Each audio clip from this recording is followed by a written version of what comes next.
Hello! I'm not sure about your part of the world, but it's damn cold outside over here. Which means it's time to cook some soup. Agree? I have selected 5 of my favorite soup recipes for you today. Just pick the one you like the most and give it a try.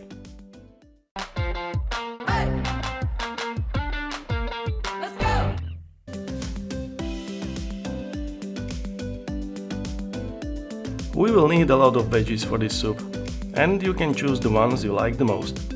I always use a lot of carrots, 4 or 5 large ones at least. Peel and cut them into small pieces. 2 pieces of root parsley or parsnip come next. Peel and cut into small pieces again. Now a nice kohlrabi or 2 if you have small ones. Remove the skins and cut into pieces. Half a head of cauliflower goes in too. Cut the florets into smallish pieces. We also need a large onion. Let's simply dice it finely. Some spring onions, of course, finely chopped work the best. And of course, we need some garlic for an extra kick of flavor and aroma. Finely slice about 3 cloves. Wrap it up with half a cup of frozen peas and we have all the veggies we need. Heat up 3 or 4 tablespoons of oil in a larger pot and drop in roughly 2 tablespoons of butter. The pot I'm using is 4 liters or roughly 4 quarts big, by the way. Let the butter melt and add the onion, spring onions and garlic. Once the onions become translucent, add the root vegetables, carrots, parsley, kohlrabi. All go in at the same time as these take a longer time to cook. Saute for about 10 minutes, then add 1 liter or 4 cups of vegetable stock and 2 liters or 8 cups of water. Bring the soup to a simmer and cook slowly. Now the potatoes. I'm using about 500 grams or 1 pound of yellow potatoes. Cut them into bite-sized pieces and add them to the pot. To give the soup some more aroma, let's add a bunch of finely chopped flat leaf parsley. It's time to season the soup some more. Be generous with black pepper and salt, especially the salt. You will need a solid dose of it. Once the root vegetables and potatoes are almost fully cooked, drop in the cauliflower and peas. These only take about 15 minutes to cook, that's why we are adding them at the end. It's time to make the semolina dumplings now. Beat 3 eggs and season them with salt and black pepper. Keep on gradually adding the semolina. You will need about half a cup for these 3 eggs. Once the dough is thick but still runny, stop adding semolina and let it sit for a few minutes. It will thicken further as the liquids get absorbed. One last ingredient is needed, red paprika. I'm adding it more because of the color than the taste, to be honest. Add a full tablespoon or even 2. It's time to cook the dumplings now. Make sure the soup is boiling rapidly and start to add the semolina dough, 1 teaspoon at a time. The dumplings are fully cooked once they come to the top. Give the soup a proper stir and taste it to make sure no more salt is needed, because trust me, all the vegetables, potatoes and even dumplings can absorb a lot of salt. Once you're happy with the taste, it's time to serve. Let me try the soup myself now. Yep, just the way I like it. Thanks for watching everyone, and see you next time!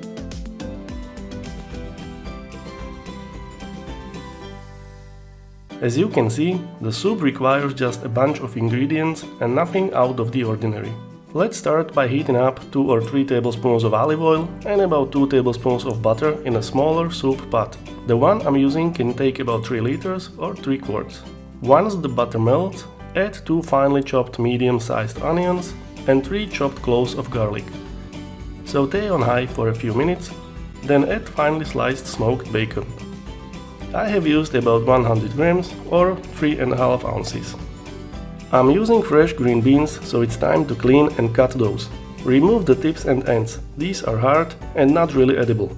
Then cut the beans into bite-sized pieces, roughly 1 inch long.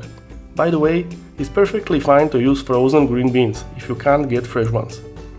Oh, the amount I'm working with is 500 grams, which equals to about 1 pound. Almost forgot to mention that. Now add the green beans to the pot. The next ingredient are potatoes. I'm using about 500 grams or 1 pound of diced yellow potatoes. Properly mix all the ingredients and saute for about 5 minutes. Now for the liquids. I'm using 1 liter or 4 cups of chicken broth or stock and an additional liter or 4 cups of water. Add 4 or 5 allspice corns, 3 bay leaves and a generous amount of salt and pepper. Mix well, cover the pot and simmer for about 30 minutes. In the meantime, hard boil 4 or 5 eggs and slice them finely. Now whisk 3 tablespoons of all-purpose flour and 500 milliliters or 2 cups of whipping cream or half and half. Remove all the 3 bay leaves from the soup and proceed by adding the cream and flour mixture. Use a whisk to make sure that absolutely no lumps have a chance to form. Keep stirring the soup, it should start to thicken up in a minute or two as the flour cooks. Once that happens, it's time to add the hard-boiled eggs and finely chopped fresh dill. Next comes a touch of ground nutmeg. The final seasonings are sugar and vinegar. I have used 5 tablespoons of sugar and 4 tablespoons of white wine vinegar. Based on what type of sugar and vinegar you are using, you might have to adjust these amounts. Just keep in mind that neither the sweet nor the sour flavor should dominate. Simmer for a few minutes to make sure all the flavors combine and then give the soup a final taste. I had to add some extra salt, which is pretty much always the case when cooking a soup with potatoes. And we are done. I'm serving the soup with fresh bread and a bit of extra chopped dill as garnish. Thanks for watching and see you next time.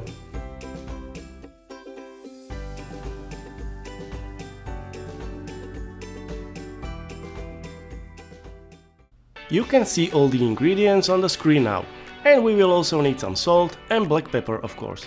Let's start by finely chopping a large yellow onion. If you want, you can use white onions or even shallots as well. Heat up some olive oil in a medium-sized pot and go on with the onions. While the onions are sautéing, we have some time for the potatoes. No science here again, just peel and cut them into cubes. We are about to cook the potatoes until they almost start to fall apart, so smaller pieces work better. Once the onions become translucent and the edges start to brown, it's time to add our garlic. We need a whole head of garlic, and I'm simply crushing all the cloves one by one like this. Drop in 2 tablespoons of butter and sauté for about 3 more minutes to extract flavors from the garlic. Add a teaspoon of dried thyme and sauté for 2 or 3 more minutes again. And now it's time for the potatoes. Add all of them into the pot. Mix them with the onions and garlic and sauté for 3 more minutes once more. Pour in 5 or 6 cups of chicken or vegetable stock. Alternatively, you can use just water and 2 cubes of bouillon. Go on with a cup of heavy cream and of course generously season with salt and pepper.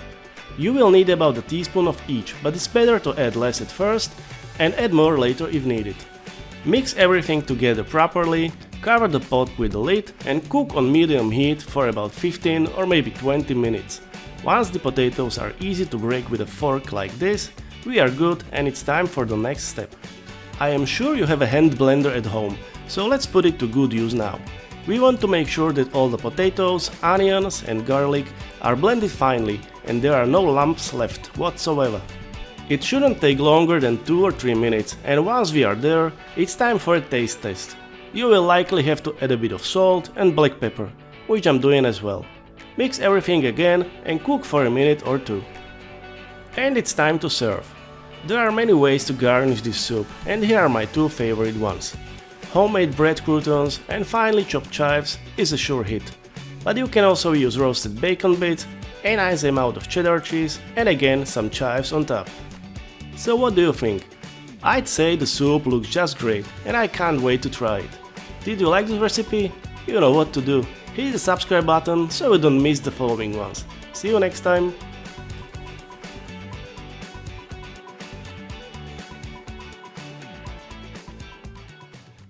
Start by boiling the smoked ribs in salted water for about an hour. This way the meat will become tender and we will end up with a smoky, flavorful stock to use later on.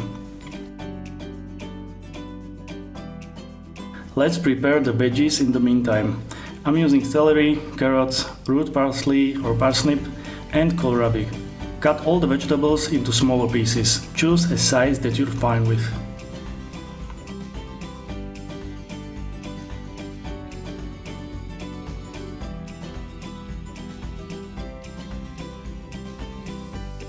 I prefer to use beans of 3 different colors, since it simply makes the soup taste better, but if you only have one type, that's fine too.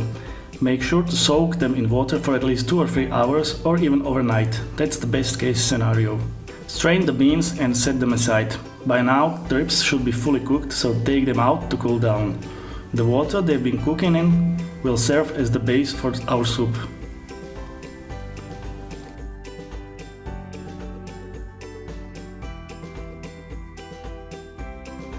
In with the beans. Add all the vegetables too. Add some bay leaves and black pepper. Smoked ribs tend to be salty, so wait with the salt for later.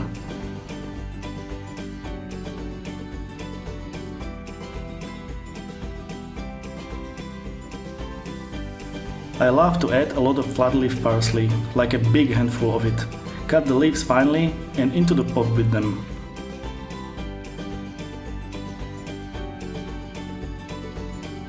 Cover the pot and simmer for about 45 minutes. While the soup is simmering, prepare the rest of the ingredients. Dice the potatoes and keep them in a bowl with water in it.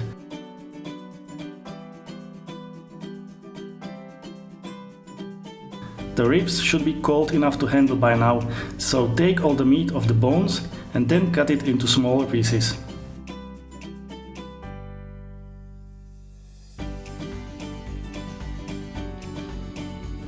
Once the beans start to become soft, add the meat and potatoes. Keep in mind that the beans might need a longer time to soften, so feel free to cook them for longer. Only add the potatoes once the beans are somewhat soft, not sooner. This soup should be thick, but not too much, so feel free to add some water or stock if needed. Cover the pot again and cook for about 40 more minutes. We need to do one more thing, which is to prepare a paprika-based roux. Heat the oil, add flour and paprika and stir.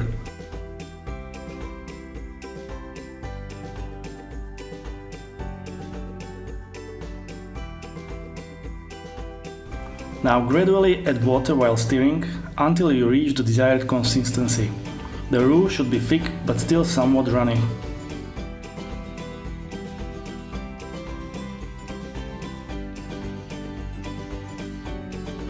Now stir the roux into the soup.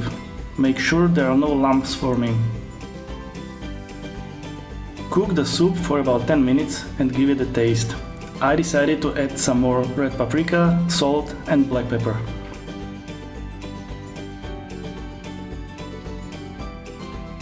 Let the soup boil for a few more minutes so the flavors can distribute, and we're done. I'm usually serving this bean soup in bigger sized bowls with a bunch of flat soup noodles on top and some bread as a side. And that's it. Let me know how you like this recipe and follow for more. Thanks for watching.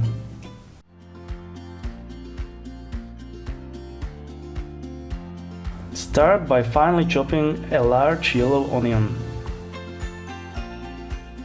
Heat 3 or 4 tablespoons of vegetable oil in a larger pot and start sauteing on low heat. The pot I'm using can take about 4 liters, which is roughly 4 quarts. In the meantime, let's cut the meat into cubes.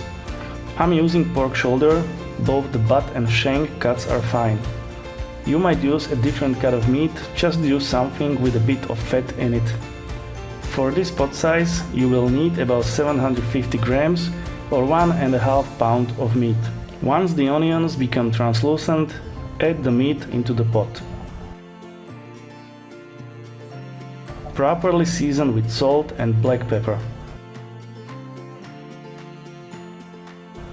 Keep cooking on low heat and stir from time to time. We want the meat to soften a bit before adding the rest of the ingredients. Now it's time to cut the cabbage into fine strips. Don't forget to remove the core, which is too hard and would take ages to cook through. I've used a large knife, but some shredder would work just as fine. Just keep in mind that the strips have to be small enough to fit on a tablespoon. I'm sure you can tell what size to aim for by looking at this video. Once the meat starts to become somewhat tender, it's time for the next step. Add 2 or 3 teaspoons of sugar, 3 teaspoons of red paprika and 1 teaspoon of crushed caraway seeds. Mix everything together properly. In with the cabbage strips. I know it looks like too much cabbage, but keep in mind it will lose maybe half of its volume as it cooks. Add 2 liters, which equals to 8 cups of water or stock. In case of using water, it's a good idea to drop in a bouillon cube to make the flavor more intense. Now the tomato puree. I've used 1 kilo, which is roughly 4 cups. As you can see, I added some more water too, as there was some space left in the pot. Mix everything properly. Add 3 or 4 bay leaves, cover the pot and keep simmering on low heat. While the soup is cooking, prepare the potatoes. 500 grams or 1 pound is just about right for the pot size. Cut them into cubes and set aside. After about 30 minutes of simmering, give the soup a taste. I added some more salt and pepper, 1 more teaspoon of sugar and half a teaspoon